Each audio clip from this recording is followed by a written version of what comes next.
I have a history of trying projects that are too hard for me, but eventually turn out to be very interesting. Don't think you're so smart you can get it right yourself. It's really important to have some humility about that. It still gives me goosebumps to read what they said we would do, and we have now done what they said. Astrophysicist John Mather has dedicated his life to helping humanity get a better view of the cosmos. His Nobel Prize-winning work on the COBE Space Telescope helped cement the Big Bang Theory. Join the 632 Nanometer podcast team on this deep dive into Mather's early work, the technical challenges of space telescopes, and his trials and triumphs as the senior project scientist of the recently launched James Webb Space Telescope. Mather and the team also analyzed one of the most stunning images from the JWST together, discussing the physics behind the beauty of the universe. What was your first hands-on experience with engineering or tinkering a device? Well, I think I grew up playing with hammers and nails, and then cardboard tubes and lenses and electronics as a child. By fifth grade, I had a kit to try to put together a Heathkit radio to receive shortwave. And by sixth grade, I was playing with lenses. And seventh and eighth grade, I was trying to learn about ellipses and orbits. So I began at home, a very quiet place in the far northern New Jersey in the countryside. So just doing what I could with what I had in the house. So you said it was like some optics setup you were putting together? Yeah, I had lenses I could get from Edmund Scientific, Then eventually in high school, I saved up my money. I got a mirror for a 4-inch reflecting telescope, and I got an aerial camera lens. I was going to take pictures of asteroid orbits and try to calculate their orbits, which of course was much too difficult for a high school student without more help. But I have a history of trying projects that are too hard for me, but eventually turn out to be very interesting. So it seems like your relation to cosmology started very early, as you said, like in the school. Yeah, well, when I was a child, cosmology wasn't a subject. We didn't know anything. At least we at my level of education had not heard anything. I knew about the solar system and the stars a little bit from what you could get from the museum and a few popular textbooks. But the Big Bang had been heard of course, by real astronomers, but I think the general public was not that aware at the time. Did at that time you already knew about the cosmic microwave background, like those first experiments done? No, it wasn't. That was discovered in 1964 and published in 1965, and that was when I graduated from high school. So I was already wanting to be a physicist. By then, I'd already been off to summer school at Cornell for high schoolers to learn physics. And so I thought quantum mechanics and gravity and relativity were the most exciting things there could be. So I got a little bit of hands-on activity in the laboratories there in the physics department at Cornell. That was really cool. I loved that. So that's where I sort of came to my clear conclusion, this is what my world would be about then. And I love the hands-on part. I love thinking about how to measure things. When you were like in the college or later in your PhD program, what was your research about? Okay, well, in my PhD program, I found people who were going to go measure the cosmic microwave background radiation. So this was 1970. I'm looking for a thesis advisor. Had been taking courses at Berkeley for a couple of years. And, talked to faculty. So what are you doing? Well, they're going to measure the cosmic background radiation. At that point, it was a ground-based experiment to take an instrument to the top of White Mountain in California and try to measure through the interference of the Earth's atmosphere around a few millimeters wavelength. So we did that. Worked with Mike Warner, who you may know also. He was the project scientist for the Spitzer Space Telescope, among many other things that he did. Anyway, he was the postdoc and I was the graduate student for that project. So it was very hands-on. We built our apparatus with our own hands. And then we took it up, actually flew it up on a helicopter to the research station in the wintertime at 12,000 feet altitude. And we learned about instrument design from doing it ourselves. We were working with Paul Richards, who had the cryogenics laboratory, and still continued after that many, many years for research on cosmic background radiation as well as technology. And Mike Werner was working with Charles Towns. So we had the backing of many interesting and helpful people, and we got an interesting, but not very interesting result from the ground-based experiment. It was just barely possible to measure the cosmic background temperature at that wavelength. And then Paul Richards went off to get a sabbatical in Britain and came back a few months later with a design for a balloon-borne experiment that could measure the cosmic background radiation spectrum using a polarizing Michelson interferometer as a spectrometer. So he sketched it out and worked with the graduate students to make a design. Then we collectively made it with our own hands in the machine shop, and with a lot of help from some professional engineers to make sure that it was really going to work. So we built that apparatus and we launched it in, I guess it was 1973, from Palestine, Texas. I was working with David Woody, who went on himself to be a radio astronomer building hardware for the Owens Valley Radio Telescope, I think. Anyway, we were very hardware-oriented people. We built this apparatus, and it contained, by the way, a helium cryostat. Helium boiling away at a high altitude comes down to a temperature of about 1.4 Kelvin. So very chilly up there. We used that to cool our instrument so it would be colder than the cosmic microwave background radiation. We worked on the design for a kind of reflective protector. So here's your instrument at the bottom of a helium cryostat. It's looking out at the sky through a window. And then, of course, we want to know if you have to have the window, because a window is a bad idea, because the reflection from the window or the emission from the window could ruin your apparatus. So eventually we open the window after we've reached altitude, and the helium gas that boils out carries away the atmosphere, so you have a clear view of the sky. So helium-cooled apparatus at the bottom, 1.5 Kelvin or so, and a clear view of the sky, and then we had to invent the device that would keep the instrument from seeing diffracted radiation that came from around it. So that was a hard problem, but we had to learn about diffraction. So we made a little cone that protected the top of the antenna, or the optical system, actually. And that was important because we would come back to that with the Cosmic Background Explorer satellite. How broad was the spectrum which you collected? So you said it was like visible range, and then you had to cool down the detectors. That's what you carried. Helium. Actually, no, this is a millimeter range. So it's from a few millimeters wavelength to maybe 300 microns. I don't remember anymore the exact wavelength range that instrument covered, but it was able to see the radiation of the cosmos where it's the brightest. Around a few millimeters wavelength is the peak of the black body, and then a little bit on either side. So on the long wavelength, and it's hard to see because it's not very bright with those kinds of technologies. On the short wavelength ends, it's hard to see because the Earth's atmosphere has lots of bright emission lines, mostly water and oxygen up there.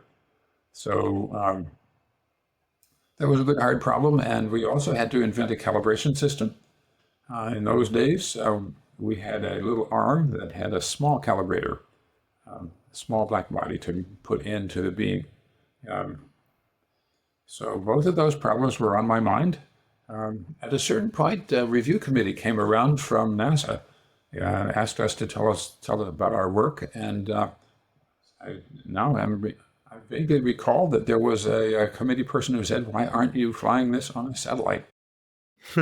And I thought, well, who me? I'm just a kid here. I think I'm just a graduate student. So I had no idea what would happen next. So what did happen next for us was we finished the apparatus. We launched it from Palestine, Texas on a high altitude balloon, went up to 40 kilometers or so, and it did not function. It did not function for 3 different reasons, 2 of which we might have found if we tested it in Berkeley. and the third of which we never would have thought of. At any rate, I got to write a thesis about a non-functioning apparatus and about the previous experiment we did on the ground. And I thought, I'm lucky to get out of this subject. This is too hard for me. So I had a job lined up with Pat Thaddeus at the Goddard Institute for Space Studies in New York City. So I finished up Berkeley in January of 1974. And I arrived thinking I'm just going to abandon that subject and do maser studies and molecular wave radio astronomy with Pat Thaddeus. So that was a hard project too, but I enjoyed doing it. Then I'd been there about 6 months, and NASA issued a call for proposals, an announcement of opportunity, they called it, for new satellite missions. So boss Pat Thaddeus said, anybody got ideas? Did you know about the failure of that your PhD experiment? Oh yeah, Pat certainly knew all about that. Anyway, this was a generic call for proposals. They went out to, I think, every scientist in the country. Anyway, okay, I raised my hand. Pat, my thesis project failed, but you knew this was important. If we could get it into outer space, it could do a lot better. So he said, yes, we have our friends. We know who to call. We can write a proposal. So we called them up, and Ray Weiss was one of them.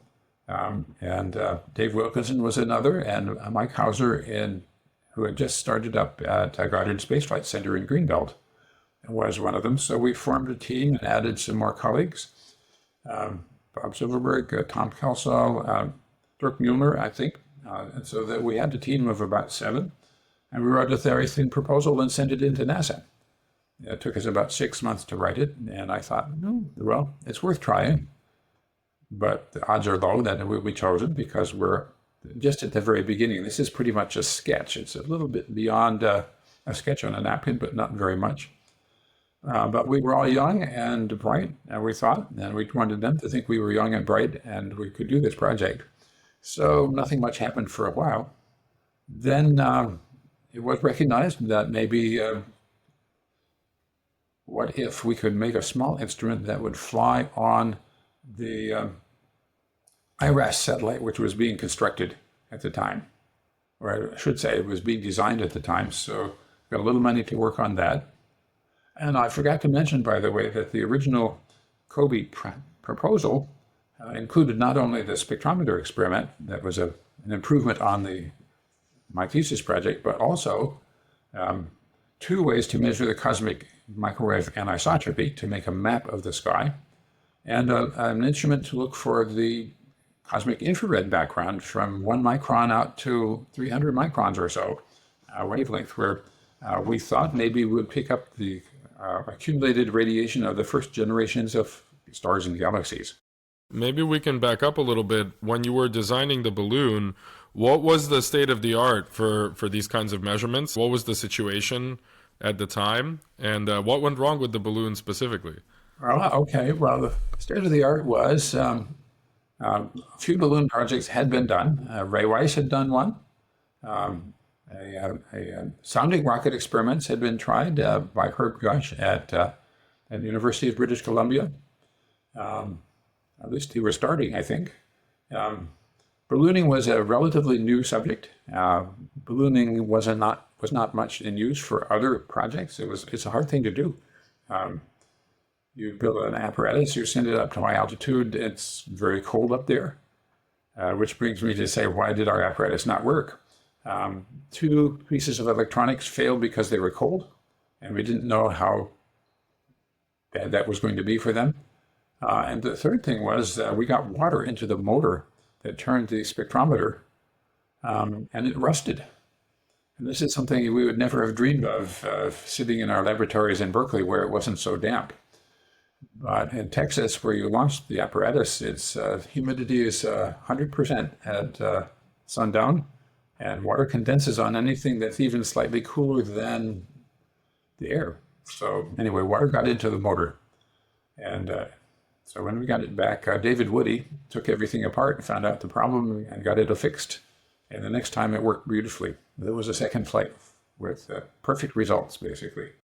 What kind of spectrometer was that? This is just a regular diffraction grating spectrometer? Well, actually, no. It's called a Fourier. It's called a.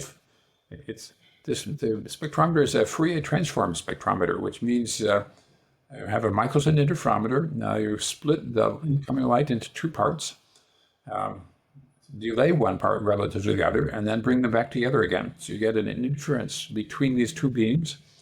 The amount of light that comes through to the output depends on the phase difference between the two beams coming together. So this now gives you a way to encode the spectral information that you want.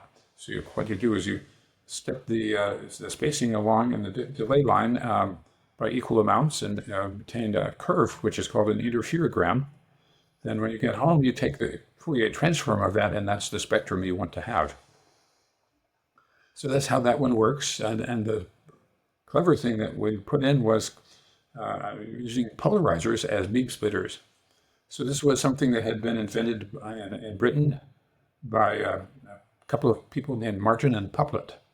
So that was part of the innovation that Paul Richards knew about when he came back from his sabbatical. So that traces that back to then. So this was all very new technology. We could just barely do these things. The detectors, by the way, how do you make a detector for this wavelength range? We were using bolometers. In our case, the bolometers, we made them ourselves. You get a tiny cube of germanium. You have it prepared in advance with a suitable kind of doping so that its temperature dependence of resistance is quite strong at the temperature that you want. So now you have a little cube. You solder on two tiny wires. And then you expose this to incoming heat. And the incoming heat is just enough to raise the temperature of this little cube of germanium a noticeable amount. And you use that as a measure of the incoming radiation. So it's a thermal detector for the cosmos. And so that was the basic idea that Paul came with. And then, of course, the hard problem after that is how do you calibrate it? How do you know how many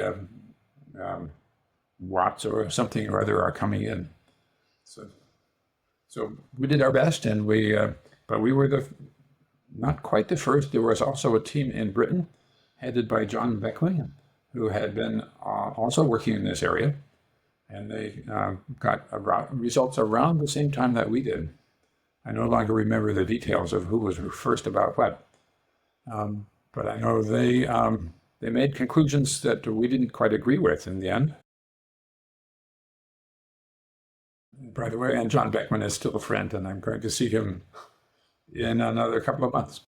You said the motor which malfunctioned, was it the one like moving the mirror of the Yes, that's the one that did not the work. Fourier? And then I'm really curious, like at that time, you said it was in 70s, right? Yeah. How did you record the data, and then how are you supposed to get it back to the ground? In those days, we just used a radio link transmitter and receiver. And I don't think we had any kind of serious onboard recorder. So it was like via radio, essentially. Yeah. Like radio communication. I don't remember how it was done. I know it was there was an antenna that hung off the bottom of the payload going out, and a startling event occurred just before launch. The antenna fell off, and that was because I soldered it on, and I did not do a good job. So these days, I call myself a theoretical instrument builder. Yeah, I see. Yeah, I know. It's like in electronics, as you mentioned, like that was the problem, like with contacts. This is like typically the trouble number one, malfunction of electronics, or like being rusty for the motor. Yeah. So maybe we could go back to the next upgrade, and when you're trying to do like a similar thing, to measure cosmic microwave background with the satellite. Yeah, so what was different? Well, the first thing is you're going to be in space. You'll have a very long observing time. Instead of a few hours, you might have a year. So that's enough to overcome a signal-to-noise problem, sensitivity issue. You will be able to observe the whole sky and not just a certain small part of it. You will be able to do a proper calibration. So in space, you can build a full beam blackbody. object and has the same temperature of 2.7 degrees or so, and is, as far as you know, a perfect black body emitter. So you put this in the antenna and replace the sky. And if you get the same answer, then you have measured the temperature of the cosmic background radiation, and you have proved that it has the spectrum of a black body, as is predicted by the Big Bang or expanding universe story. So it becomes a differential comparison, which you could not do without being in space. How did you launch the COBE? Well, there's a long story there. Originally, we proposed it would be on an expendable rocket, a Delta rocket. Then the space shuttle program was approved, and the edict came that you will not use expendable rockets. Everything will be launched on the space shuttle. Then after the Challenger disaster, then the opposite instruction came: we will not use the space shuttle to launch this observatory. And by the way, it was a special launch capability that we required. We needed to go from the West Coast. Space shuttle never was launched from California. So, okay, we have to now find a rocket that could go from California. So eventually they did find one. It was not easy to find because they were not in production anymore, but enough spare parts were found to assemble a complete rocket. That became the launch vehicle for the COBE satellite. So launched directly to the right orbit. So that rockets, I maybe like not that familiar that much with USA programs at that time.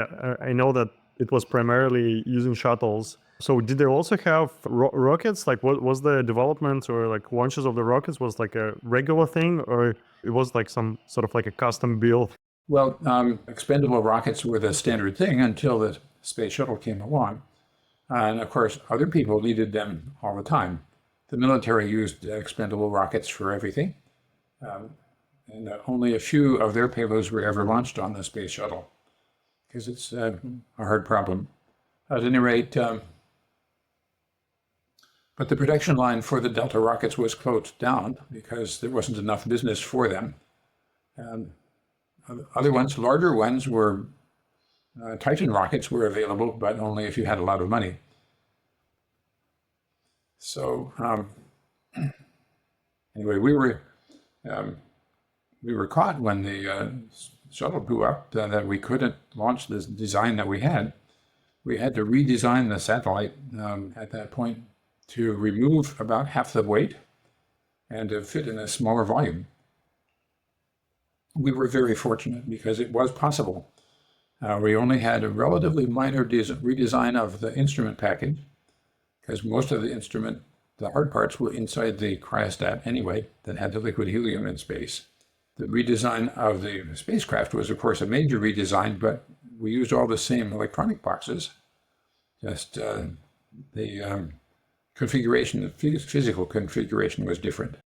How did you solve the problem of reducing the weight? That was it, like you said, cut it in twice almost? Yeah, well, most of the weight that we removed was the weight that we only needed because we were going on a space shuttle. In other words, the satellite had to have a physical structure that would attach to the space shuttle, and it had to have propulsion, rocket engines in it to raise the orbit. Shuttle could not go high enough for us. Mm-hmm. So remove that big propulsion system and remove the physical structure, and we're almost there. I see. I'm also curious, like you mentioned about the high cost of the launches at that time. I mean, comparing to like these days, what SpaceX is doing, for example. What was the price for that project? Oh, I actually no longer remember those kinds of numbers. Our project manager wasn't even responsible for the price of that. It was just something that was provided from another part of NASA. Well, just to give you some scale, though, of how big are these projects, it was quite a few thousand person years of effort to build this Cosmic Background Explorer mission. And we had a list of about 1,500 people that had participated in some way on the project. When it came to the James Webb Space Telescope, the number of people is about 10 times as large. So in today's money, it might have cost $1 billion, I suppose, to build the Cosmic Background Explorer, maybe more. What was the expectation when you guys were doing this? Like, what were you hoping to find? Were there like competing theories of what it would measure? Before the results came in, what were you guys thinking? Oh, well, okay. Stepping way back in time, when the Big Bang Theory, as we can call it now, was recognized and we saw that the universe was expanding, it didn't take too long for people to understand that the early universe could have been hot. Probably was very hot. If you imagine running the expansion movie backwards, everything's compressed and heated. So, And is the main proof that it was expanding the redshift that we're seeing when we look at faraway Yeah, galaxies, yeah. or what's the main proof? yeah, that's the main proof from Edwin Hubble's graph of 1929. We saw the distant galaxies are running away with speed proportional to distance. So divide the speed by the distance, into the distance, and you get the approximate age of the universe. And the speed is inferred from the redshift, right? So we can't actually Yes. measure the speed in any direct way. Right. So it's, Okay. but as long as you interpret it as a speed, it's very simple. That gives you the expanding universe story. Then in 1948 or so, Alfred and Herman produced their predictions of the temperature of the cosmic background radiation in the range of 5 Kelvin. So they were basically right. Take the properties of neutrons, use the measured cosmic abundance of helium relative to hydrogen, and calculate, and you should be able to calculate the history of the early universe. So they got 5 Kelvin. It's a hard calculation, especially when you don't have a supercomputer and all those things that we have today. So anyway, that gets them the measurement, the prediction. In 1948, Alfred gave his thesis defense, and hundreds of people, 300 people, came to listen to his thesis defense. So in that year, it was a very hot topic. By the time that the radiation was discovered in 65, a lot of people had forgotten about that. But now that, anyway, Alfred and Herman really should get a huge amount of credit for what they did. They were way ahead on that one. And by the way, they also got to come to the launch of the COBE satellite. We were so thrilled to be able to invite them. And they were happy to come to see their work tested in the end. Since you touched the base on the prior experiments, which were carried out in 1964, I guess it's like on one side, it was the first measurements of the cosmic microwave background. What was like seen or not seen, like why there was a need for COBE? So I understand like on one side that it was taken from the ground, so you're probably missing some of the parts of the spectrum because of the absorption by the atmosphere. So what was kind of the missing parts that was the inspiration to do a COBE experiment? Well, a few things. Well, number one, of course, you can't see the whole spectrum of the radiation from the ground. Even from balloons, you can barely tell that it's a black body and it's got a temperature and then is turning over as it should at short wavelengths. So number one, is it really got a black body spectrum as it should be if it's the remnant of a primordial early hot phase of the universe? So that's number one. Number two, you want to know if it's equally bright in all directions, because we see structure in the universe, and it shouldn't be there if the universe were completely and totally symmetric in the expansion. If there were no inhomogeneities in the expanding universe, gravity can pull on things, but it's only going to slow the expansion. And it's not going to form objects and galaxies and stars. So there had to be some reason for there to be what we call anisotropies, inhomogeneities in the radiation. And when we started off with the idea, and our proposal was in 1974, there were no serious predictions whatever for what we should be able to see. By the time we launched in '89, many people saw that they'd better get their theory ready, and that there would be some reason to have a theory because we would be able to test it. So by then we had a pretty good theory that starts off with assumptions. Assume that you know that there are the expanding universe with constituents containing matter, and gravity, and probably neutrinos. We knew about neutrinos, there should be neutrinos. We had suspicions of dark matter, and lots of evidence that there should be dark matter. There was a guess that there could possibly be dark energy, but people didn't think it very likely at that time. How did you see it from the COBE measurements that there should be a presence of dark matter, dark energy? The way that it works out is the dark matter is now recognized as the source of most of the cosmic anisotropy. There's so much more dark matter than there is ordinary matter that it's got the gravity to do that. The dark energy affects the rate of expansion and therefore the angular scale of the spots that we see. So what we see are spots on the sky that are basically the causally connected volumes of the early universe. If two things are too far apart in the early universe, then they may have not had time to come to equilibrium with each other. So if they're far apart, they can have a different temperature. If they're close together, they can't. So how big is the universe at the time that the universe becomes transparent? It's about 400,000 light years old, 400,000 years old at that time. So it means a volume of space of that size has had some time to come to equilibrium. So we should see basically spots in the early universe that are that size. And so we do. So look for those. We get it much more complete afterwards when you get the proper description in Fourier domain and amplitude of waves on all possible scales.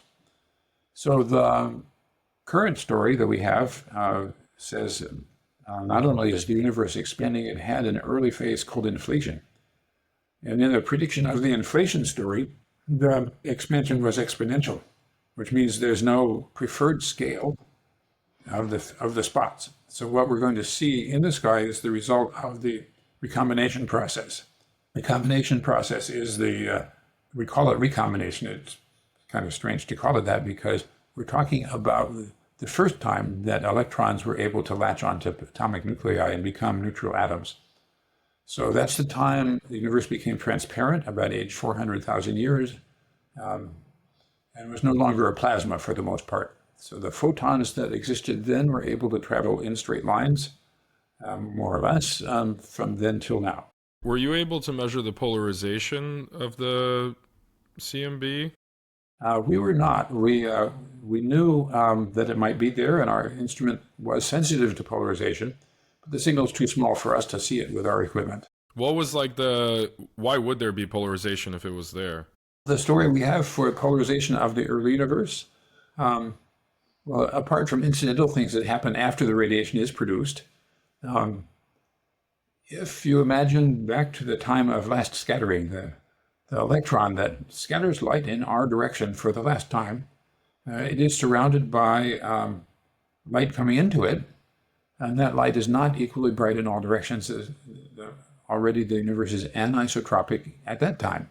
So more light coming from one direction than another will mean we get a polarized signal from that last scattering. So we're getting a remote measurement of the dipole anisotropy at the time of last scattering, and it's different from place to place. So that's interesting. Maybe I said that wrong. Maybe it's actually the quadrupole anisotropy at the time of last scattering. But at any rate, we have a measurement of the conditions of the universe, and not just the temperature, but also the angular distribution of the radiation at last scattering. So if we hypothetically try to open the map of the cosmic microwave backgrounds and try to see say different features of it, the one which I was looking at, it's the variations in temperature over, I think it's angular distribution of it. What would you recommend? What are the features? I mean, I could see some horizontal anisotropy or higher deviations in temperature. What are the features? If someone would open the cosmic background map, how could we read it? Okay, well, the first thing you see, if you just start with the data, is that there are some huge signals. First thing is the Earth is moving relative to the rest of the universe. So there's our speed is about 1/10% of the speed of light. That means that the temperature is about 1/10% brighter in the direction we're going towards and 1/10% lower in the opposite direction. So that's called the cosmic dipole anisotropy. Then we say, okay, well, if you subtract that out, what do you have next? And you see the emission of electrons and dust in our own galaxy. And they're, of course, very concentrated in the galactic plane and towards the galactic center. And that was the first thing you see with the COBE maps of the cosmic anisotropy. So you say, well, we don't want to know that part very much. We already know we're here. So what's the cosmos behind that? So you have to make a mathematical approximation, a model of what's the galaxy contributing. So you do that based on measurements at multiple frequencies.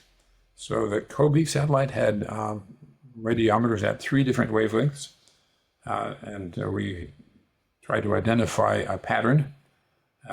The main radiation comes from 2 sources. One is called synchrotron radiation, where electrons spiral around in the magnetic field of the galaxy and they emit radiation that's polarized as well as oriented in our direction. As well as it's polarized and has a brightness which relates to how many electrons and how much magnetic field. There's also something called free scattering, so electrons crash into other things, protons mostly, and emit photons at the time, and that's mostly not polarized. And these two have different spectra in terms of brightness versus wavelength. So now you try to understand all of that. Then there's still something left because there's dust in the galactic plane especially, and you have to model that, understand that out. And so sometimes you can and sometimes you can't. It sounds actually a little bit like we interviewed Dennis White at MIT, who works on fusion. The sources of radiation from the plasma that they use to characterize it are very similar because it's electrons crashing, emitting, etc. It's very like moving in a magnetic field. So that's fascinating. And there is even an instrument technology overlap. Similar instruments are used for those measurements. But coming back to all of this, the dust was also interesting and important. There's even a remarkable recognition that the dust grains can not only emit, but they can be oriented by the magnetic field that they're in, and they can emit by spinning. You can have a spinning dust grain with a charge on it, and that can cause emission that's polarized coming from dust. Just to separate, so the dust, it's like accumulated effect over the years, like let's say when the CMP was like propagating, right?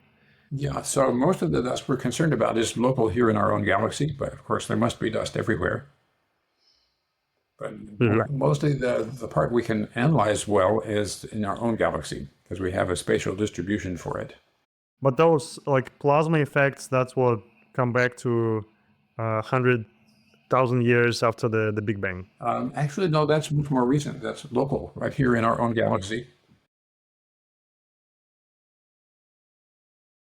So it's tricky, and of course has to be done very well if you want to find traces of the cosmos itself.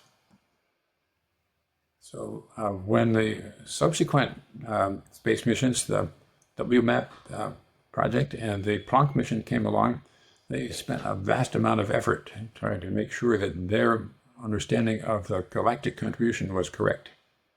There's like several experiments, like for example, Large Hadron Collider, where there was already a theory that there should be a Higgs boson, or like for LIGO, they were detecting the gravitational wave. Was there any like surprise from the COBE data, or was it just confirming the previous theories and saying like, all right, we're on the right way, everything is good? Was there any like some big surprises, like adjustments, like, oh wow, this is not supposed to be, but it is there?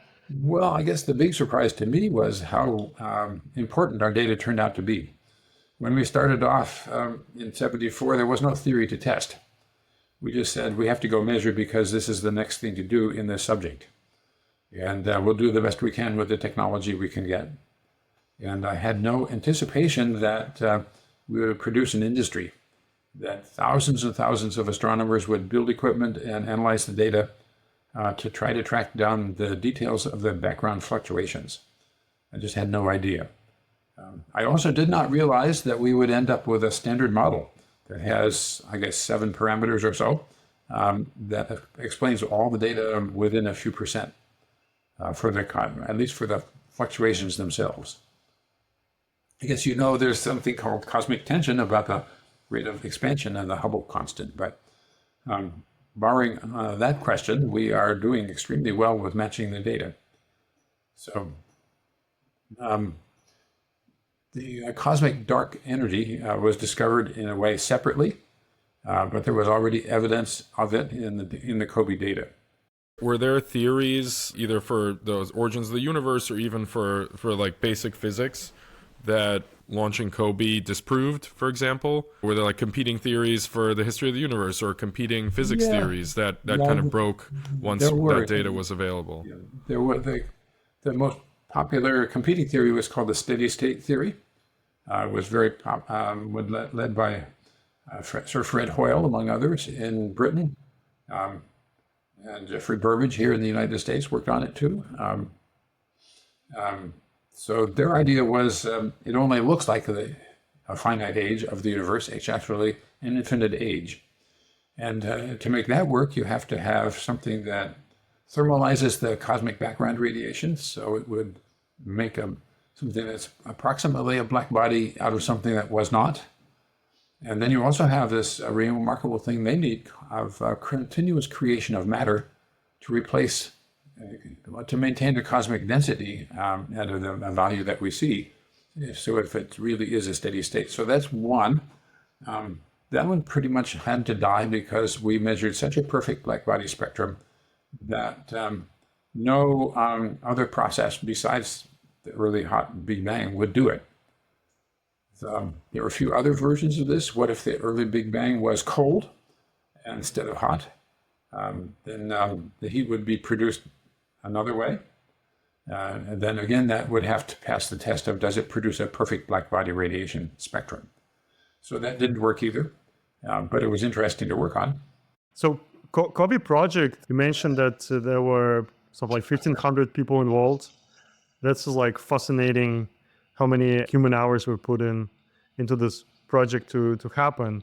So could you maybe shine some light on, since you were in charge of that huge project, like what was like the managing such a big team and how to make sure that it works on all the levels? Because if I would imagine that if one piece of equipment may fail, it could completely destroy like the whole mission. Yeah, so small correction here. I did not manage the project.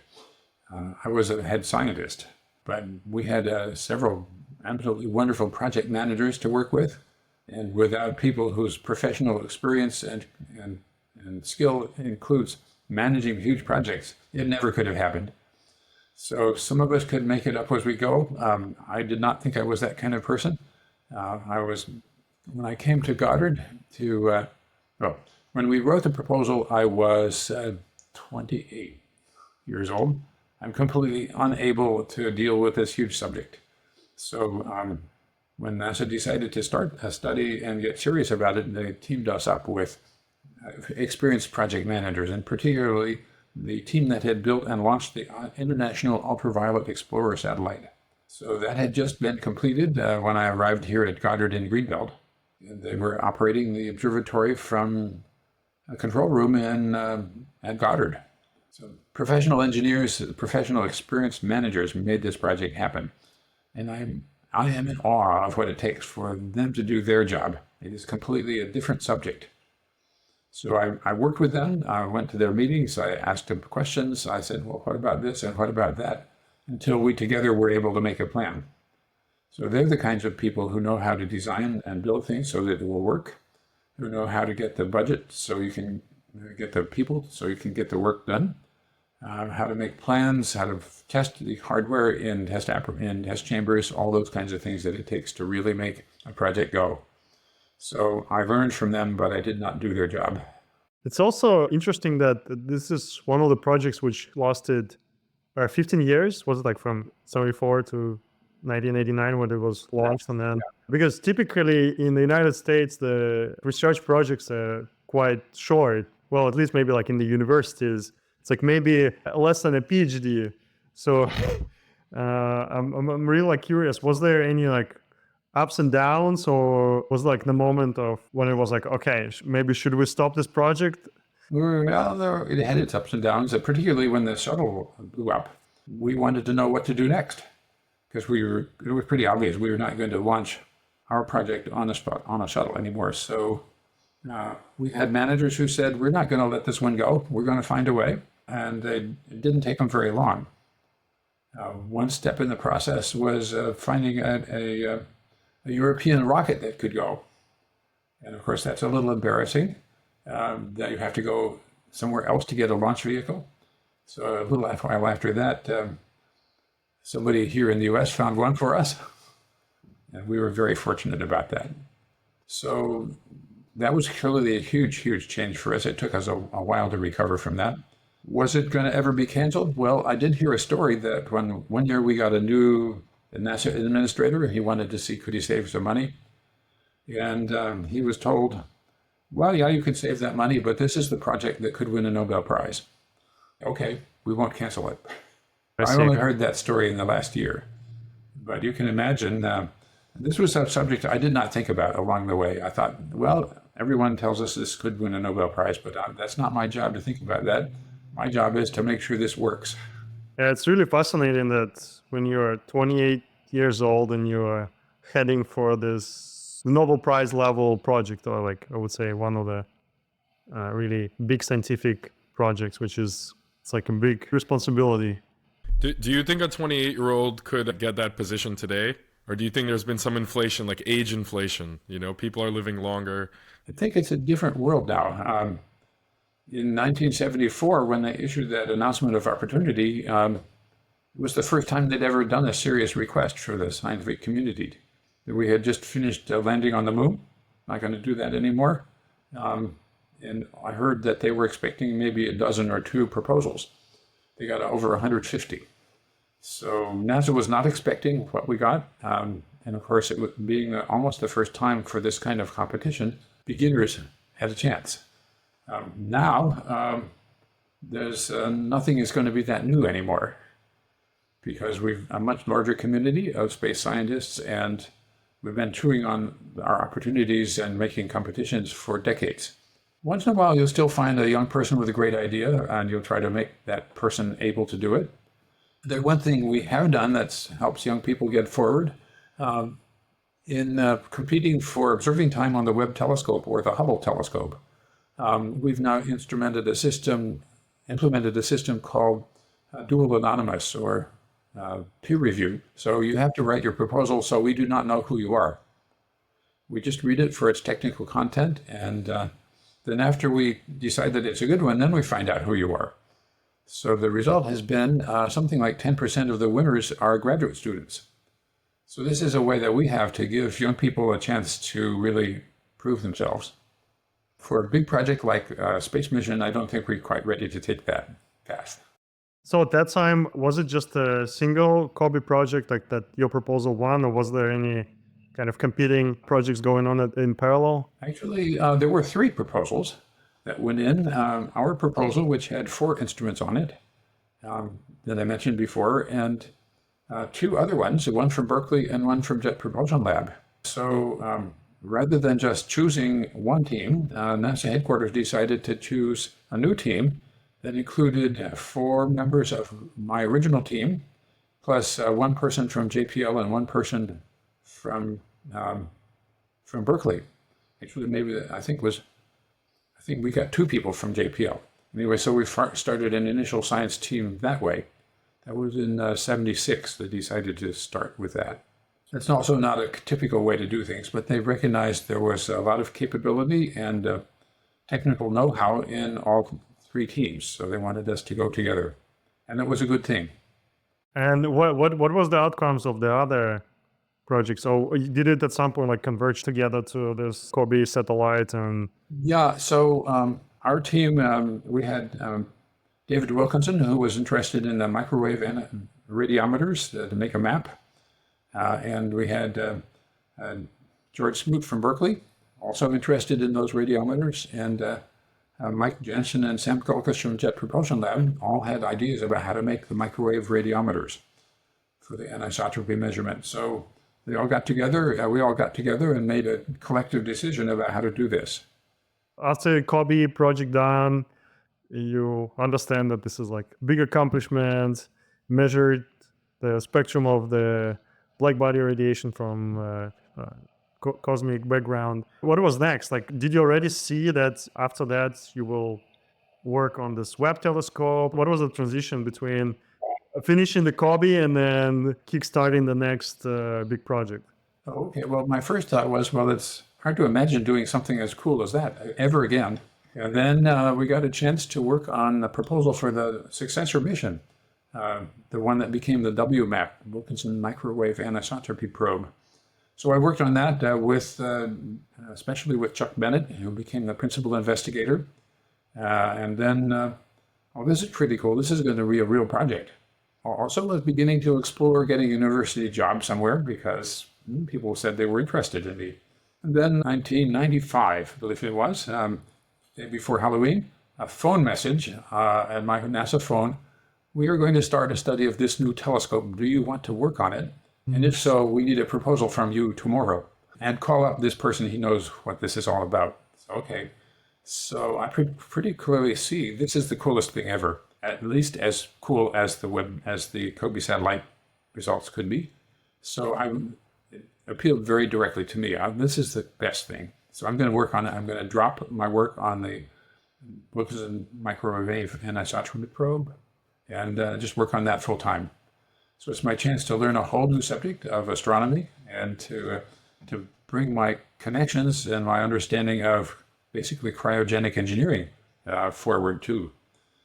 As you know, the Webb telescope needed instrument packages that run at very low temperatures. So, okay, all the experience I've gotten already with COBE satellite will be very valuable. All my friends that I have from working on this satellite will be very valuable. So that's how that one got started. When they called for the proposals, was it already a vision that this is going to be a telescope working in infrared range in addition to the data collected by Hubble? Or it was later, like when you joined the project, then you kind of shaped it, and what were the requirements or the goals for the project? Okay, well, there was already a committee that was finishing a report chaired by Alan Dressler, and the report was called HST and Beyond. HST is the Hubble Space Telescope. So the report called for basically building the Webb telescope, and also for investing in the technology for finding Earth-like exoplanets. They were just beginning to realize they would be there because Major and Kellos had just discovered a few with their radio velocity techniques. I joined the project that was already pretty well started intellectually. They told us what to do and why we should do it. And the report is poetic. It still gives me goosebumps to read what they said we would do. And we have now done what they said. So what were the things which gave you the goosebumps? You could be able to see the first galaxies growing, the first black holes growing, the stars being born in their dust clouds, be able to hunt for exoplanets. And here in the solar system, you'd be able to study the planets and the satellites to see what's going on. When you can look at infrared wavelengths, you get very different information about molecules, especially that you couldn't see with visible wavelengths. So are we seeing it already? Because it's Webb telescope got on orbit 2022, so it's already 2+ something years. It's actually 3+ years. 2021 launch, Christmas morning. So it is still working absolutely beautifully. The telescope image quality is better than we promised. The lifetime is probably more like 20 years instead of the 10 years that we were hoping for, or 5 years that we promised. And it's doing things we never imagined would be possible. I wanted to just before we completely are finished with COBE, I just wanted to ask about two things I have in my notes here. Okay. So one was the FIRAS, the Far Infrared Absolute Spectrophotometer. So I think you're quoted saying this was your most personal contribution to COBE. Just what was the what did it do and what's the hardest part? Like on a technical level, what was the hardest part to build there? And then I have another follow-up about COBE after that. Oh my goodness. Well, that instrument was basically a grown-up version of my thesis project. So we had a number of huge advances we had to make, much better detectors. So other people built those, however. We had to suppress the we had to suppress the diffraction of light coming from outside directions much better. So I had to read all about diffraction around curved surfaces. So we developed a concept that looks like a trumpet bell, the curved surface where a trumpet lets it sound out into the world. That turns out to be the right shape for us. So we had to make that connection between the optical system and the world. So making sure that was straight. Developing a calibrator where we knew that it was really was as black as we said. Then there were a few terrifying moments when I realized that my calculations were wrong and nobody had checked me. And so I wake up in the middle of the night and, oh my God, this is wrong. Got to call up my friends. We got to fix it. So that's some of the hard parts. The mechanical engineering was hard because here we have a device that has to stroke back and forth for a year without having any friction. It has to move very precisely, so you can't lubricate bearings at low temperatures. So we have a flexure device. This is to scan the sky, or what's the? This one's to scan the moving mirror in an interferometer. Okay. Back and forth in a straight line. So how did you do that without bearings? Well, we use things called flex pivots. They're little springs. It's a commercial product that's very handy, and it acts like a bearing, but it has no friction. It's bending something. What is the trumpet face? What shape? What does that actually do? So that's when the light is coming in, it diffracts it correctly onto the detector, or yes, what's the? So what we're trying to avoid is having light that comes from the sides or from the wrong directions to come around and bounce at corners and get in. So light's a wave, so it bounces off corners. So or scatters from corners. So you can't have any corners. So you have to have something very gently rounded. And I found the work had been done in the 1940s, I believe, and the 50s by a Russian guy, actually, who had come to the U.S. and published all of this. Then another remarkable connection of this one is it's the basis for stealth fighters. And in the military, you want to protect your aircraft from reflecting any light back towards the radar. So anyway, the mathematics was developed already, but I had to find out how to do it. So that was interesting. Those were the hard problems for that one. And when you mentioned like you had mistakes in the calculations, what were the main? That's the calculation of like the shape of this horn or some other components. Like do you remember what you were figuring out? Actually, the hard one, the one that would have wrecked the whole project was I didn't have enough cooling capacity for the calibrator. We have this calibrator on an arm that's a black body, and we put it into the antenna. But if it's not properly protected, it won't get cold. Does it have to get to the exact temperature of the CMB or below that, or how does it work? It has to get to at least as cold as the CMB.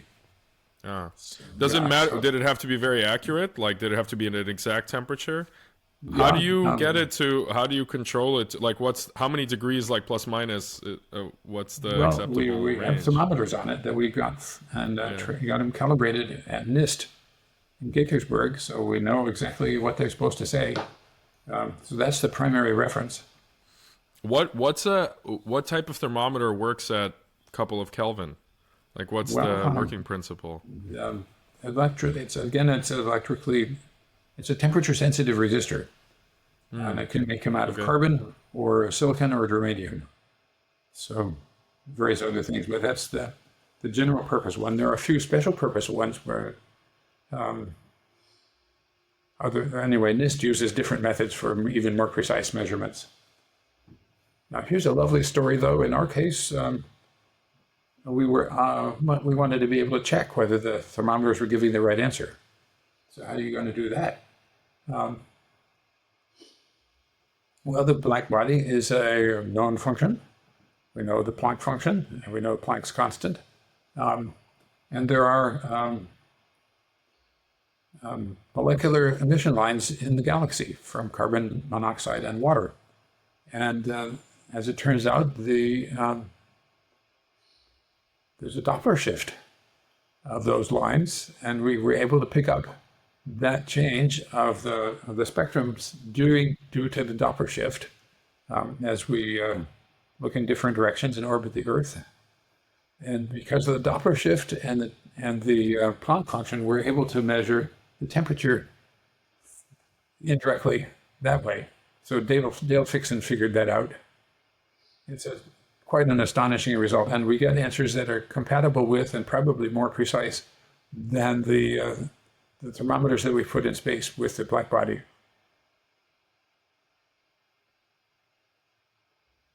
A triumph of data analysis, I would say.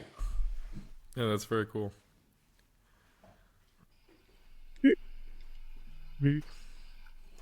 Michael, did you have another follow-up question? My follow-up was about the calculations that actually. So you mentioned, John mentioned it already. I was just reading that, there were a few, like exactly what you said, that there were a few things that if they had stayed miscalculated would have, would have killed the telescope. So I think we covered it. Yeah, that was one of them. And did you really wake up in the middle of the night, kind of realizing this? Yeah, I was in a cold sweat. I feel like every successful, difficult thing, somebody's waking up in a cold sweat, otherwise it doesn't work out. Well, there's that. There's also, if you're not dreaming about it, it's not, you're not doing enough. There's also, I think, a management principle learned here that if everything depends on getting it right, you cannot count on yourself. You have to have more than one person doing it. A lesson from the Hubble telescope was that if you measure, you have to measure more than once in different ways that are traceable to different methodologies and different people. So implication for the Webb telescope was if you need to measure something, measure it multiple ways with different teams and different methods. If you need to calculate something, calculate it multiple ways with different teams and different methods. Otherwise, you're risking your whole project. So don't.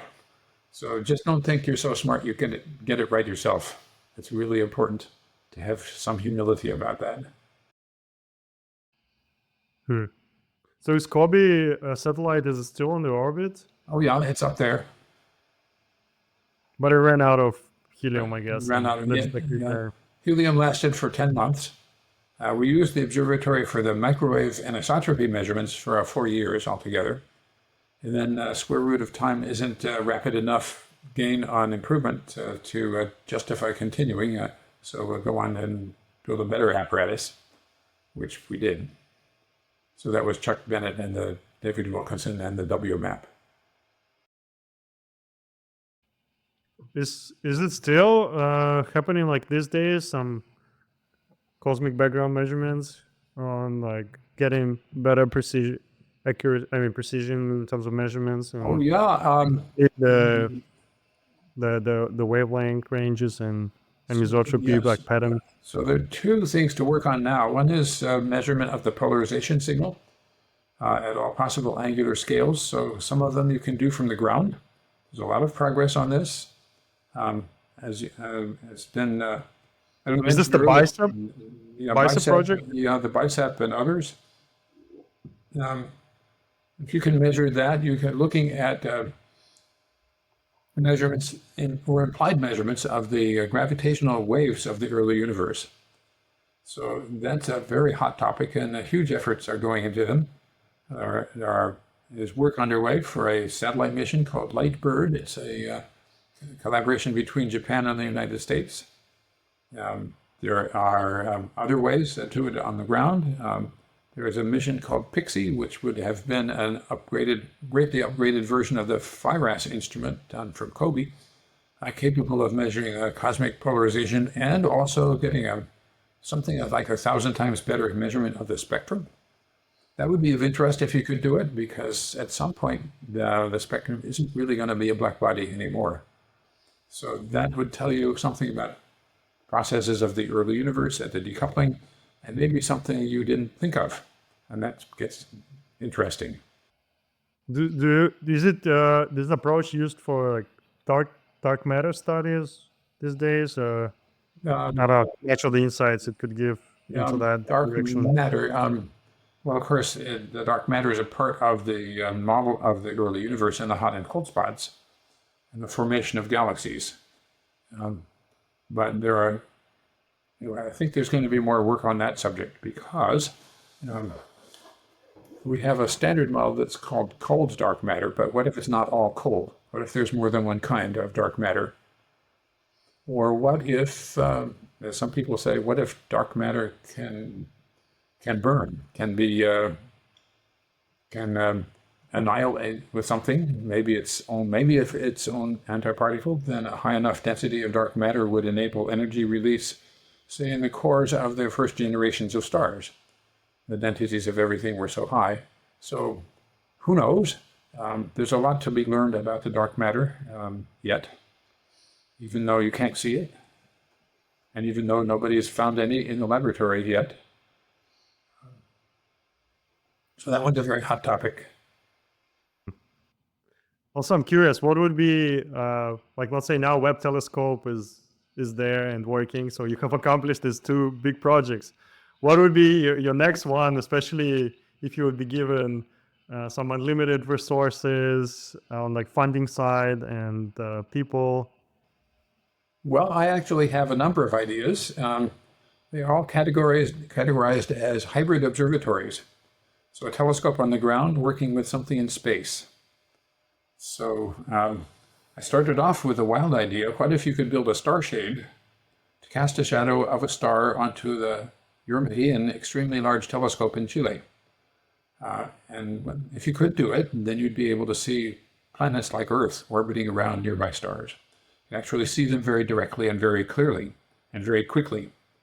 So it would take a 1-minute exposure to see another Earth in that way. And an hour you could get a good spectrum and see if it has oxygen and water. So that's a pretty wild idea. The star shade has to be 100 meters across. It has to be the right shape, and you have to keep it in place for a while. So I've been working on that since 2018, and we're making some progress. We've had some significant funding from NASA to work on it. Just won a proposal to find a way to make an inflatable version of the star shade. So from that, we spun off the idea of how about an orbiting guide star for adaptive optics and photometric standards. So we've never flown a standard light bulb in space. So something that traces the brightness of stars back to physical standards of meters and kilograms and seconds. We've never done that. So that project actually was taken on, and Peter Plavchin at George Mason University is leading that. It's a small satellite, CubeSat we call it. So that'll be up in a few years. How about an orbiting guide star for adaptive optics? So adaptive optics enables a ground-based telescope to compensate for the turbulence of the Earth's atmosphere and get a sharp image. So if you can do it really well, then the performance of those giant telescopes is far better than you could ever have gotten. And at the moment, there is no adaptive compensation for the wavefronts. Well, there is, but it doesn't work well enough for short wavelengths, for visible wavelengths. It works quite well for near-infrared, but unfortunately, the sky is pretty bright at infrared wavelengths because of the upper atmosphere is glowing, something we call air glow. The hydroxyl molecules way up there fluoresce, and they do things. So sky is bright. If you could move the technology over to the visible wavelength band, where you and I can see, the sky is very dark, much darker, and you get better angular resolution, better sensitivity. So if you could do this, the speed advantage is proportional to the 4th power of diameter. So that means a 39-meter telescope on the ground compared with a Hubble, it just is incredibly more powerful. So there's a whole domain of new science to be opened up when we can get this working. So it's tricky, but it's not impossible. We know how to do it. So it's about to be proposed to NASA as a mission. Would DMDs work in the visible range, like those which are used, let's say, in projectors to kind of adjust the amplitude phase of the outcoming light? Yeah, versions of those are actually in use. We have to have what they call a deformable mirror. So a mirror with thousands of little actuators behind the surface, so it can actually do what we say. And although you don't hear about it or think about it much, something similar is available in eye doctors' offices. Hmm. And a curious spin-off technology from the Webb Telescope. The person who developed the method for measuring the shapes of the Webb Telescope mirrors in our test program went on to develop the technology that is now used for adaptive optics in doctors' offices, eye doctors' offices. So How if you does that want to work? see better, well, it's basically the same phenomenon that we have for astronomy. You measure the wave that's coming back. You compare it with what you think you should have, and make your calculation, and make a feedback loop that adjusts the shape of the little deformable mirror until you get a better image.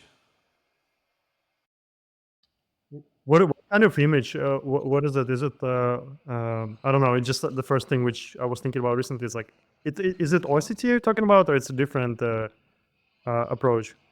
Is it some interference based, or it's some sort of like direct imaging with some adjustments of the wavefronts? Well, it's a direct image. You get a sharper image, but in order to get the sharper image, you have to measure the shape of the wavefront.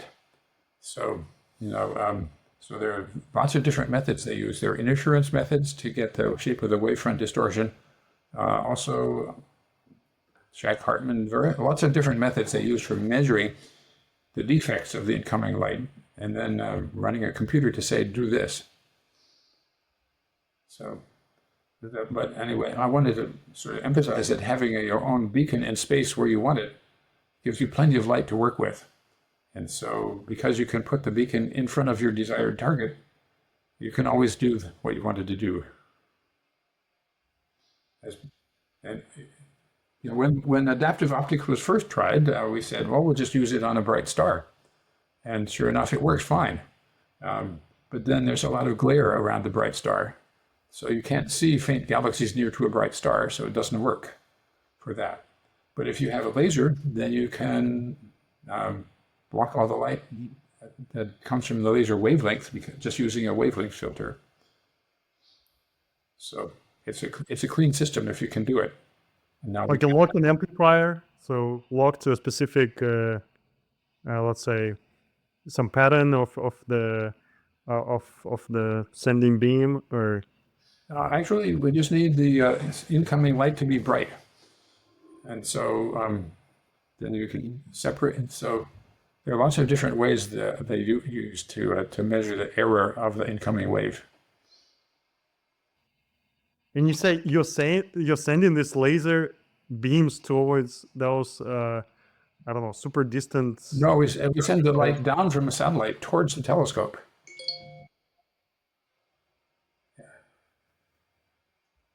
So put the satellite in front of the target object as seen from the telescope, and send the laser beam down towards the telescope as a kind of artificial star to focus on. We've actually done this. Quite recently, we had an orbiting laser beacon that was built for other reasons, and they tested it out at the Keck Observatory, and they made it work. So it's possible to do, and it gives you a good image. How big does the satellite have to be to do that? Oh, small. It can be a few feet in size, a few meters in size. All you need is a small laser beam. It's not capturing all the light. It's just capturing some. It's not capturing what the telescope is capturing. It's just getting some information. It's just sending a laser beam. All it has is information is that there's a laser beam coming down to the telescope, and which resembles a bright star. How many satellites do you need for this kind of ground satellite system? One or none. One's enough. Wow. More is better, but one's enough. Very interesting. Yeah. So that's a hybrid observatory. If you could do it with the sun, you can do this with the sun. We have already the solar telescope in Hawaii called DKIST, and Daniel K. Inouye Space Telescope. It works and has adaptive optics for looking at the photosphere, where we have all these wonderful structures on the surface of the sun, but it can't be used for studying the corona. So nobody's ever gotten a sharp image of the solar corona. But you could do this by placing the laser beacon, in front of the solar corona and do it in the daytime. So that's something we're working on. Another thing you can do, and this I think is also going to be proposed to NASA, is to extend the Event Horizon Telescope with an orbiting satellite dish. Just another observatory as part of the network. So people at MIT and Harvard especially are working on this one, and it will be proposed. So there are multiple ways to do this, and it will be a great advance in the study of black holes. I think coming back to the Webb telescope, one of the things I was fascinated by doing research for this interview was the cooling system. So both how you block sunlight, and also the acoustic refrigerator, which to be honest, like, I read the working principle and it sounds kind of magical to me. So maybe you can speak to that. Yeah. So most of the observatory is cooled or has its temperature set just by radiation processes alone. So heat comes from the sun. Most of it is blocked by the giant sunshade that has 5 layers to keep most of the sunshine from getting to the telescope. Then heat is released in the telescope area by the electronics. And then we have one detector system, one instrument that needs to be much colder than it would be. So most of the telescopes around 40 or 45 Kelvin. One instrument needs to be at 7 Kelvin. So that is done by a what's called a pulse tube cooler. And so, in your kitchen you have a refrigerator which compresses a gas to a high enough pressure that it becomes liquid, and then it's allowed to evaporate at the other end, and the evaporation process, it cools, it pulls heat out of the refrigerator. So our version uses a pulsating flow of helium gas through a tube. So there's a compressor on the outside that allows forces the gas to move back and forth in an oscillating way, and then the gas moves back and forth, and there's a pressure cycle that actually sets up, and you can make it do this work for you. Glassblowers discovered this phenomenon a long, long time ago. If you have a long hot tube, or you have a long tube and one end is hot and one end is cold, it will sometimes sing to you because it's able to set up an oscillation, acoustic oscillation. The gas slides back and forth in the tube, receives heat at one end, it gets hotter, expands and slides down towards the other end, and then cools down over there, and then now it's cool, and there's a time delay, so it can resonate in the tube, and the tube will sing to you. We can make this work for us by causing the motion on purpose and driving the heat flow the opposite direction. So that's a pulse tube cooler. Michael, muted. Sorry. The liquefied gas in the tube is actually physically moving through the, like there's mass.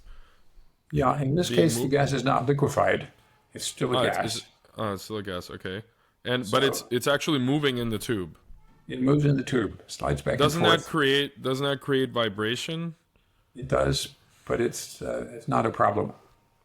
The amount of mass that's moving is quite small. Right. Okay. Why isn't, like, why is this better than using a normal refrigerant, or like why is this approach necessary, and what makes it, how did you guys decide on it? Well, I think we actually ran a competition.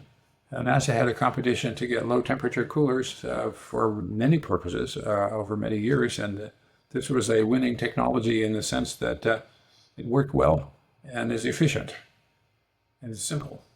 So as far as we know, there's nothing in that system that's going to wear out. There's no friction in the system. What's the cooling efficiency compared to like a normal compressor system or a TEC or some other approach? I actually don't know. We published a lot, but I don't know this part. Oh, okay. But overall, I think we've thought at some point, like, there's like, let's say, use of superconductors, if we can send them to the open space. And from one point of view, since it's cold enough, they're supposed to, work at those temperatures. So would the sun produce enough of radiation? Like, would heat them up? So by itself, like protection from the sunlight, like reflecting the light, is not enough for keeping it cold. So you're asking if we put a big umbrella, how cold will things get? Right. So if you could make a perfect umbrella far from the Earth, far from the sun, the temperature would come down to a few degrees above absolute zero. The temperature of the cosmic microwave background radiation, plus a little bit nearby from the stars in the galaxy. That'd just be a few degrees Kelvin. Here in the solar system, it would be about 7 degrees because we have infrared radiation coming back from the interplanetary dust cloud. So that raises the temperature to 7. If, on the other hand, you have a piece of equipment and you're putting electricity into it to run it, then it will never be that cold. And you can't get a perfect umbrella either. So the Webb Telescope mirrors, for instance, are at about 40 Kelvin because they're protected by the sunshade, but it's not a perfect thing. And there's heat being produced locally from electrical devices. Yeah, I think one thing we were discussing is like, can you put a giant quantum computer up there and use this kind of cryogenic approach to make it more scalable? Because right now there's dilution refrigerators are used for quantum computers, and so there's a small area where you can put your chip, and so that kind of limits everything, and then you have to come up with ways to communicate between dilution refrigerators. So for example, like to break RSA, I think Misha was calculating this with a friend that it's like maybe 100 quantum computers or something. And so you would need a room of dilution refrigerators all connected, in some way that hasn't been invented yet fully, versus just launching one computer to space that's cryogenic, by just with maybe with a sunshade. So that's not enough because millikelvins. No, you can't get there from here. Millikelvins are required for those quantum computers. And so we don't, making the dilution refrigerator in space is also tricky because the phase separation that's needed to get the helium away from the helium-3 away from the helium-4 is not so easy without gravity. Anyway, are there plans like to get helium-3 from the moon? I have heard there was some. Oh yeah, on the moon there is that precious material which is it's there, but it's much harder to get than anything we do here. Of course, where do we get it from here? We get it from decay of tritium, mostly. So it's a byproduct of nuclear reactors.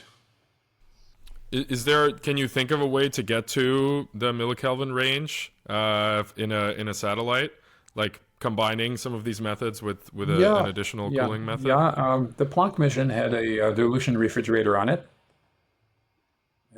So they could do it. I don't think they needed 1 millikelvin, but in principle you can do this. I think they did it with an open cycle system, so they didn't have to separate. The lifetime was not infinite, so they couldn't recycle the helium-3, but and it was good enough. We have also a whole family of adiabatic demagnetization refrigerators. If you magnetize a paramagnetic material and take all the heat out that's released when you magnetize it, and then remove the magnetic field, then it becomes very cold. So that's another technology, and we have been working on it for decades. So those are possible. And because they don't require gravity, we can do them in space. What kind of mass or what size would it be able to, you think it would be able to cool a number of chips, let's say? I don't know, like something this size? Yeah, the size isn't the problem. It's the heat capacity and the power that you're producing in it. Yeah. But where's the source? So let's say, where's the source of heat coming from? If it's a superconducting circuit, the source of heat comes from the connections, I guess, to the non-superconducting parts. And then you have a source of heat from the universe, right? That 7 Kelvin coming in. And so whatever your like surface area of absorbing the 7 Kelvin plus your connections. Yeah, so yeah, it'll be a multi-stage system. You'd have to come up with like a budget. But also with the YBCOs, so those we can go much higher in temperature. So that would be liquid nitrogen. So that may forgive some of the... Well, why are superconductors now at such low temperatures? Is it like fabrication issues with the high temperature superconductors? Like why are quantum computers at such low? Why are they not using better some of the technology is intrinsically using superconducting interference devices, SQUIDs. Yeah, I just wonder why those aren't fabricated with a higher temperature superconductor. Just Josephson junction, the way it operates, they need to make like a high quality Josephson junction to make it work. So I think they made it out of aluminum or niobium, something like that. And then it's like a low temperature superconductor. I mean, regular temperature superconductor. And then on top of that, just to even decrease further decoherence. Okay, it also removes noise from the computer to go to those low temperatures. Right. So the lower the temperature, the more stable your qubit is. Right. It's hard to keep them stable long enough that you can do something useful with them. So colder is better for sure. But it could be an interesting idea to have some electronics made of cuprates, maybe send it to the space and then run some computations there, because it's like a cold environment. Probably you don't need to, I'm not sure. It needs to be thought about, like from engineering point of view, what would be the heat management. Yeah, I mean, for example, the interconnects could be cuprates, for example, so that they don't get hot. You could start like, doing a staged process. If you have 7 Kelvin for free, right, you can start to use that probably in ways that, I mean, I don't know how the current quantum computers are stacked up. Like, how do they... but not necessarily very far from my territory, but I would say, just as a general point, anything in space costs you 100 or 1,000 times as much as it would cost you on the ground. So even with frequent rocket launches, it's never going to be easy. Yeah, but I think interestingly for quantum computers at this point, it's more like, can you even build it, right? So if you can't build it on Earth at all, if you can't connect 100 of them together, and for some reason, I actually don't know why they can't make a bigger dilution refrigerator and just house, maybe they can. But it seems like they all come, whenever you see, Misha's more of a quantum computing guy than me, but whenever you see one of these like superconducting quantum computers, they all seem to have a standard size. It's always, whichever company it is, they all have like a barrel about this big, I don't know what's preventing them from, making a room-sized one, but maybe it's easier just to launch it. It's definitely, there's no proposal to do this, I guess. Like, have you come across anyone proposing to put a quantum computer on the other side? Okay. Still in the beginning.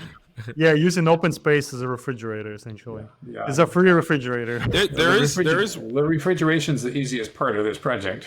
There is one company that's doing like crystallizing drugs in space, and because there's no gravity, you can get a different, some crystals to form that are difficult to form otherwise. And there's also some company trying to make the extremely low loss fiber that also, right now it's made in airplanes as they, as they fall. You probably know about this, but zero gravity. Yeah, like Z-Blane or whatever. I forget the exact name of the fiber. Yeah, I'm not aware of this one, but that's amazing. Yeah, so there's a fiber that, like a very low loss telecommunications fiber that only forms at zero gravity. Like gravity basically adds loss. Like if you do it with gravity, you get slightly higher loss. So what they do is they put the fiber machine that pulls the fiber from glass into an airplane that does the, like when they do the like zero gravity flights. Yeah, compensates with the acceleration of the plane. Yeah, exactly. And so they do the sinusoidal flight and make the fiber on there, but there's like proposal to make it in space.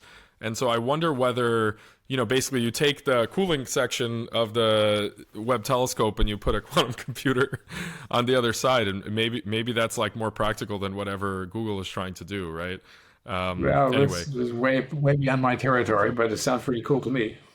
And another thing is, I would like to ask you, there was like in the news some, I guess, dramatic moments when some debris would collide with the Webb telescope. How do you survive it? Yeah, well, of course, we knew there would be many sand grains in space. The interplanetary dust particles are known and measured, and we know how many there are. We did get one surprise, which is after about 6 months in space, we had one that hit the mirror in a vulnerable spot. So we had a little bit bigger dimple than we were expecting. So what are you going to do about that? We have to figure out, is there something we didn't understand, and can you avoid it? So the engineers got busy measuring and calculating what could be vulnerable about our mirror. And then we said, okay, we think we understand where the particles come from directionally. So if you can avoid looking in that direction, maybe you can minimize your damage. So we've been doing that, and so we have not had another event like that in all these years.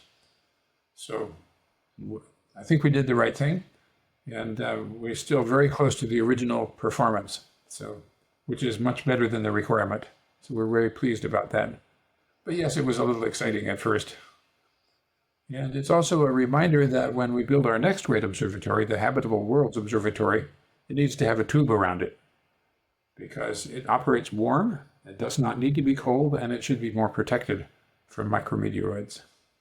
We've been talking a lot about like the down-to-earth, engineering of these systems, but what do you think of the images that James Webb has produced? I guess they're colorized, right? So those aren't the raw images, but I mean, I think the whole world was just shocked seeing those images. Well, I know. I was pleased too that they are as beautiful as they are. So the colors, of course, we have to make up a color because you can't see infrared. So what we usually do is the shortest wavelengths are blue, the medium ones are yellow or green, and the longest ones are red, just as you would do with your eyes. And so it has this similar meaning as it would if you could see infrared. Once in a while, we make a different choice where we say, well, let's make oxygen look like it's green. So we have some filters where we can say, well, we're only going to look at oxygen molecules. So just to inform you of where the oxygen is, we'll make it green. So that we have artificial colors that way. Then there is a little bit of image processing where you can choose the contrast and the background levels so you can see the features, because the eye picks up things, but only when they're at the right contrast levels and colors. By the way, how long do you need to integrate to get this image? Some images are just a minute. Some of the most beautiful ones take hours and hours, because if you really want to see all the possible galaxies that are visible in a particular small space, then you need a long exposure. One of the first pictures that we took to demonstrate that the telescope was in focus, it was just a few minutes exposure, and there were galaxies everywhere. That was the engineering demonstration that we were also thrilled. We had a lot of the optical engineers and project management and some scientists sitting around to look at the unveiling of the first image, and it was breathtaking.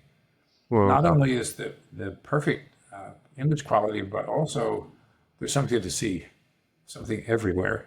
Do you have an image of which you like the most, like of your preference? Yeah, I think my favorite image is still the one that we chose, the first one for the first data release. It's SMACS something number 0739 maybe, which is the first one that we released at President Biden's press conference.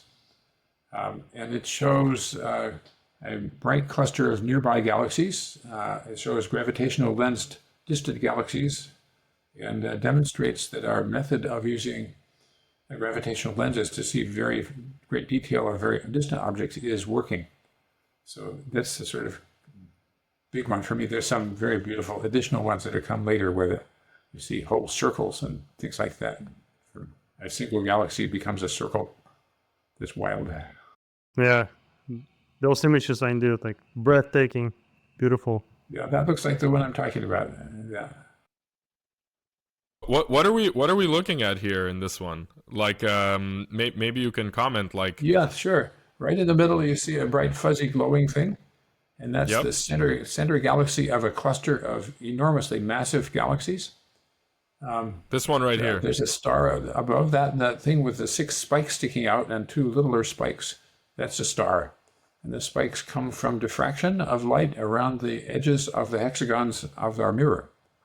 And then there's a little horizontal pair of spikes, and that's diffraction around something else.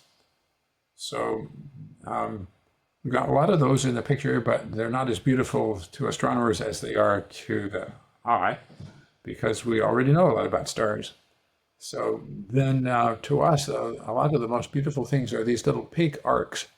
Those are the gravitational lensed images of much more distant galaxies. Is that this right here, for example? That, for instance, that's a highly magnified, maybe 10 or 20 or 30 times magnified image of a distant galaxy. It's magnified by the gravitational field of these nearby fuzzy ones. Okay, this one right here. Wow, Yeah, that's so, incredible. and by the way, the amount of deflection of light is much larger than you might guess. If you were to guess, how much is light bent by the gravitational field on its way to getting to your eye? That's a good Right, question. 30 yes, arc degrees or second. something? Well, actually, about 1 or 2 arc minutes is quite typical. So this picture is a 2 arc minute square. So that means the galaxies are not where they seem to be. Where is it actually? So if I'm looking at this one here, where is it? Is it behind this, or where is it? Is it I somewhere over honestly here? don't know, but Is this a raw image, or it's already processed taking Oh, this into is account the very lensing? processed. no, this is just as we receive it. No attempt in this picture is made to try to say what is the real position of those galaxies behind. So do that, this you here can is a make a model. galaxy. This is a galaxy that is not lensed, right? Up here, I guess so. Yeah. because it looks just not distorted, I guess. Right, But for right. example, the distorted ones are the lensed. Yes.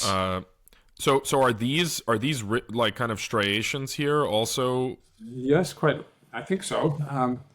Quite often, we even see a pair of arcs that seem to be mirror images. And that's typical that the gravitational lens field produces multiple images of the same object. This is maybe a stupid question, but why is this one orange and this one white? What's the difference here? Well, the orange ones are highly redshifted.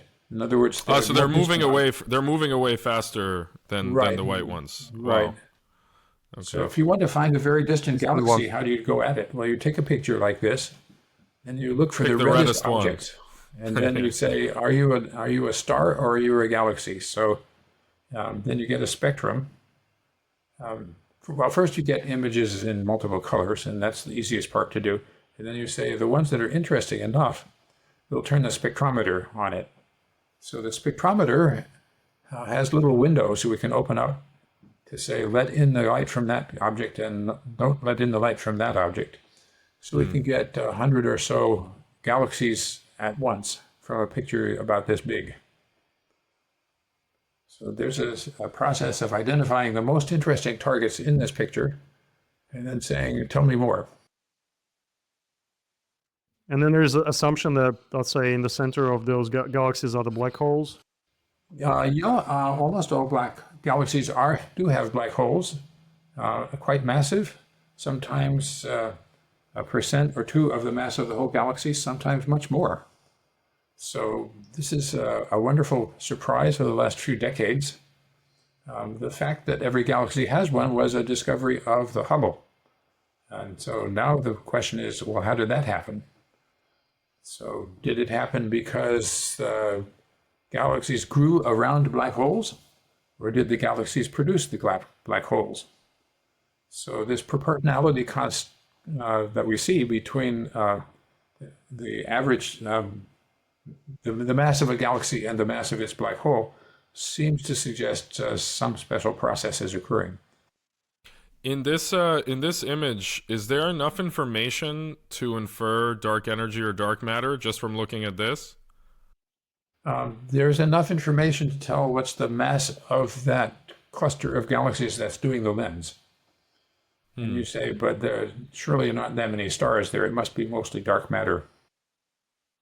So you can already start guessing, like things, by making a couple of assumptions, you start having missing mass. Yes. Like actually more mass than you expected. There's more lensing than we thought than you would expect. Right. You cannot. But is that based on kind of the density of the Milky Way, or how do you know how many stars would be? Is it the brightness of that point? Well, you see how bright is this galaxy here? That one in the big one in the middle. What are the colors of the stars? How massive do you think the individual stars are? Are they like the sun? Are they heavier ones? That's all spectra. You can use the spectrum to know their size. Yes, you can tell.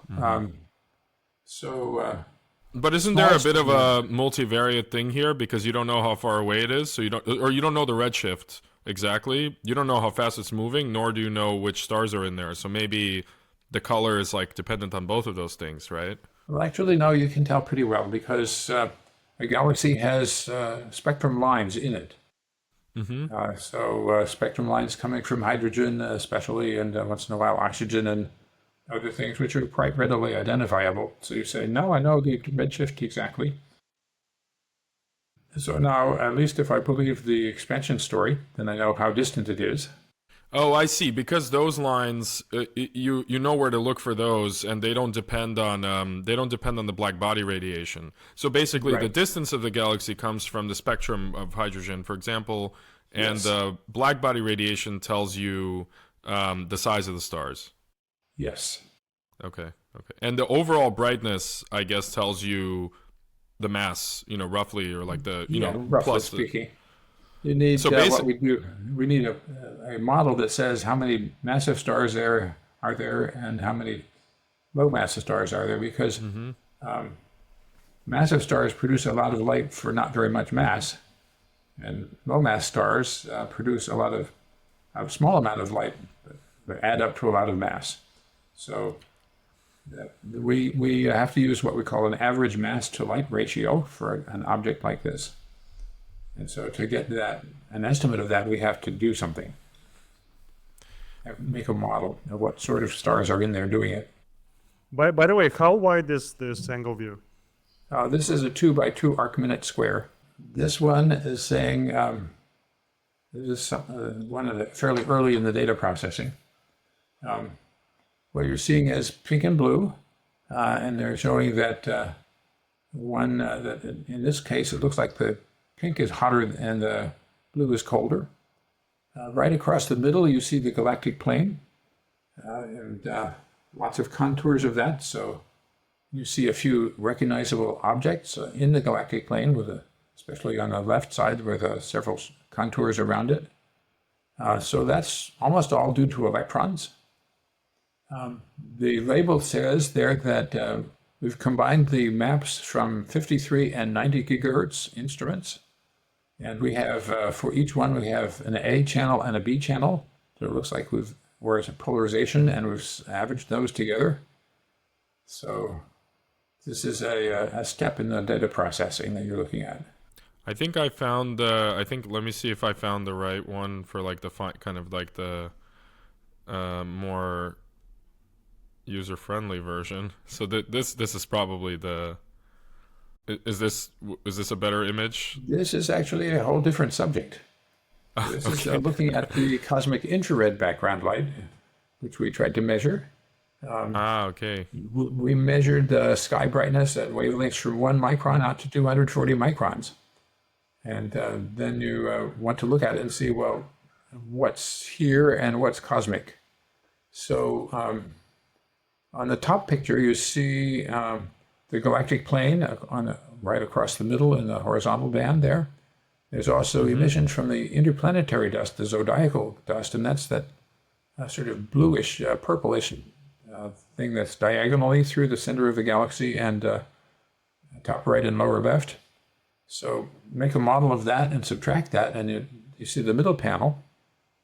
Then see if you think you understand the foreground light from our own galaxy and subtract all that. And that's you the map in the lower right. And we've done our best to subtract everything that we think is local. So this is everything outside the Milky Way. Right. So there are a few objects you can clearly see there. But we were interested in what's the average across the whole sky? Is there something that comes from that is basically the diffuse emission of billions of years of galaxies without looking at them individually? What's this dark section here? Is that just that's from the galactic removing the Milky that's Way? our galactic plane, and we haven't removed it exactly. I think it's Michael, we should look at those kind of non-uniformity on the upper Like or lower halves, like like those patterns. these points, basically. Yeah, that's Yeah, clearly sure. an object of some sort. And then here I have the website which has all the key images. 1 second, I'm making progress on getting to like here. So this is just all the images. So which one is like the kind of this cosmic background kind of hero image? Well, let's see. Let's scroll down there.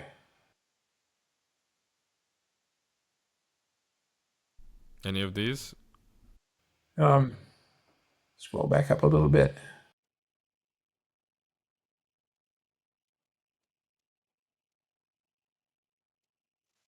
So the one with the two eyes there, slide 32, is the one that we Slide can talk 32. about. Yes, that one. Okay. So the reason it's not the whole sky there is we've got the north hemisphere and the south hemisphere separately shown. We're sort of ignoring the galaxy because it's too hard to get rid of it exactly. And you can see some obvious patterns here. And you can see the temperature scale. The bright red is 100 microkelvins brighter than the average, after 2.7 Kelvin. So this is a contrast of about 100,000. So these are the pattern of the fluctuations on the early universe after the Big Bang. Yes. Like it was 100,000 years after. So from that you could kind of try to understand how the matter was redistributed following those fluctuations. Yes. So now looking at this, your first question is, how do I know that this is all cosmic and none of it's left over from the galaxy? So Correct. looking at it, you can't be sure. So that's why it's taken generations of more astronomers working at the WMAP and Planck missions to get more information about that.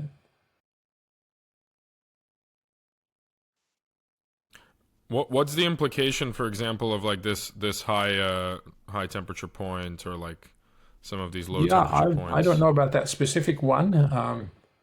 Clearly, you want to know if this is a local phenomenon, that some individual object is responsible for that spot, or if this is just a random fluctuation in the cosmos. So the assumption is the earliest universe had Gaussian fluctuations, because there were no reason for it not to be Gaussian. And so now you look at this map and you say, is that a map of Gaussian fluctuations or not? Number one question. Or what's are there the so answer? many? Well, as far as people have been able to say, doing all the care that they can do, the cosmic background radiation does really come from the Gaussian process. There's very little trace in here of individual objects. Even though your eye picks them out. Does this in and of itself support the idea that the quantum fluctuations caused the, differences in density and so on in the early universe?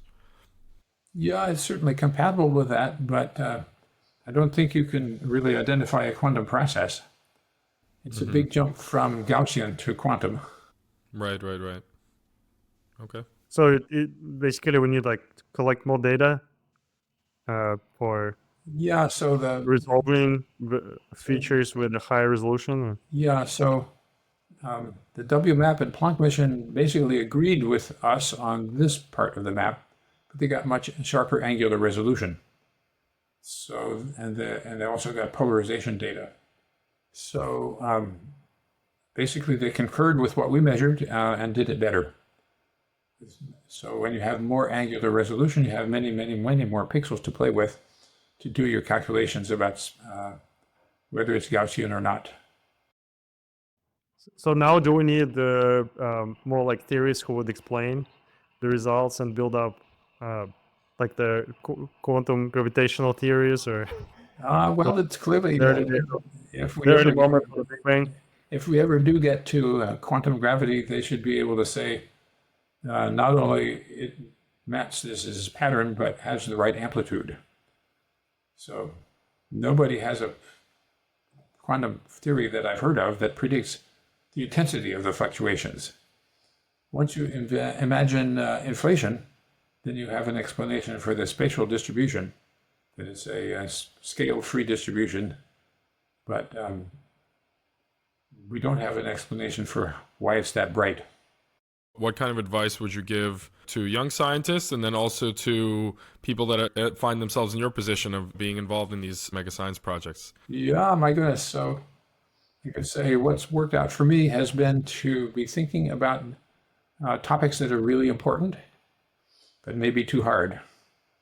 So if it's really important and you can make a little progress on it, then you have a chance to discover something and have a good time doing it. My interest has always been in finding new ways to build equipment to measure things. So that's sort of an antique approach to things, because most of us now use other people's equipment. Conversely, it might mean that people who like to build things have a special opportunity, because not everybody is working on that.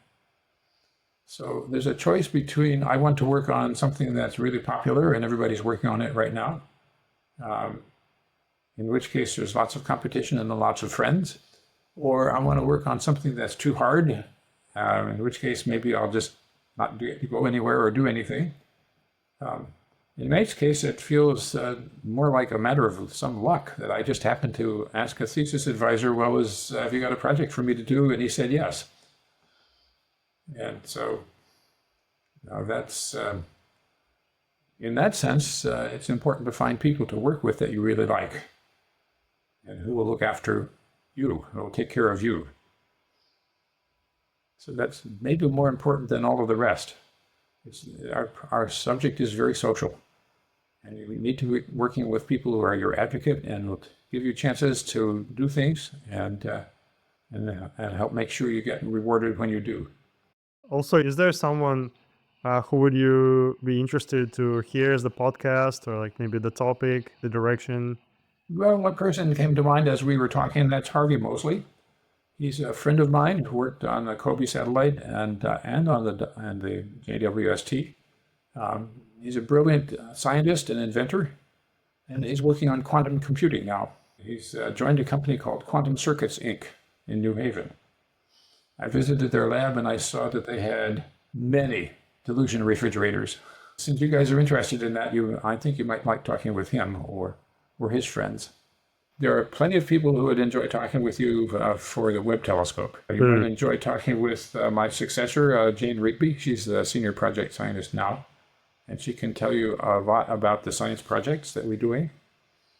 We probably need to close. Yes, well, it's a delight to talk with you both, and yeah, thank you very much, John. thanks for the invitation. And John, really, thank you for taking the time to talk to us. happy to do it.